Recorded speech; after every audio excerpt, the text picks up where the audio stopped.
1. Hook. Have you ever followed a tutorial, nailed the steps, but when you hit production, everything crumbled? You're not alone. 2. The real problem. Tutorials are great for learning the basics. Here's the catch: production environments are unpredictable. They require adaptability and critical thinking. 3. The simple explanation. In production, you're not just executing commands. You're solving problems. You need to understand the entire system, not just pieces.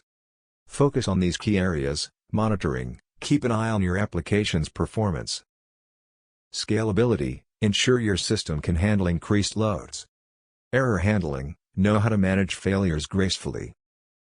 Security, protect your data and infrastructure. Documentation, keep clear records of your decisions and processes. 4. Real-world example. Let's dive into a specific incident. At a startup I worked with, we rolled out a new feature for our app. We were excited. The tutorial had shown us how to implement it flawlessly. But when we went live, we didn't anticipate the surge of users. Our server could handle 100 requests per second. Within minutes, we hit 150. The app crashed. We scrambled to scale our infrastructure. We had to spin up additional instances, costing us approximately $1,500 in overages within a week. That was a painful lesson. Scaling isn't just about adding more servers. It's about planning ahead. We could have set up auto-scaling, but we didn't consider it until it was too late. 5. What to do instead. Here's a framework to help you avoid those pitfalls. Step 1. Assess your needs, determine your expected load. Use load testing tools like JMeter or Gatling to simulate traffic. Step 2. Implement monitoring, set up monitoring solutions like Prometheus or Grafana. Response time, error rates, and server load. Step 3. Design for scalability, choose a cloud provider that offers auto-scaling capabilities. Set thresholds for scaling. For example, scale up when CPU usage exceeds 70%.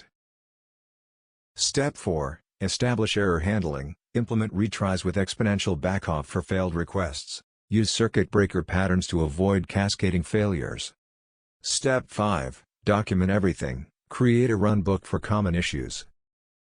Use version control for your documentation. 6. Common mistakes. Let's go through 5 common mistakes and how to avoid them. Mistake 1. Ignoring load testing. Many skip this step, thinking their app is ready. Fix. Always conduct load tests before going live. Simulate real-world scenarios.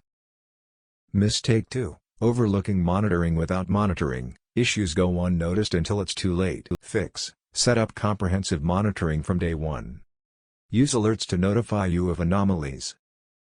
Mistake 3. Not planning for failures. Assuming everything will work perfectly is risky. Fix. Design your system with failure in mind. Implement redundancy and failover strategies. Mistake 4. Neglecting security. New features can due vulnerabilities. Fix. Conduct security audits regularly. Use tools like a WASP app to find weaknesses. Mistake 5. Poor documentation. Lack of documentation causes confusion and miscommunication. Fix. Make documentation a part of your development process. Review it regularly. 7. Quick checklist. Here's a quick checklist to keep in mind. Conduct load tests before deployment. Monitor key performance metrics continuously. Design for scalability and redundancy. Implement effective error handling mechanisms. Maintain thorough documentation of processes. 8. Summary plus CTA and summary. Production environments are challenging. Tutorials give you the basics, but real-world experience teaches you the nuances. Anticipate challenges, monitor your systems, and plan for failures. Don't skip the details. If you found this information valuable, drop a comment below. What production lessons have you learned? Don't forget to subscribe for more insights and practical tips to navigate your tech journey. Bonus practical tip: if you're unsure what to pick, start with the simplest option that ships today. Then measure for 7 days, latency, errors, deploy time, and cost.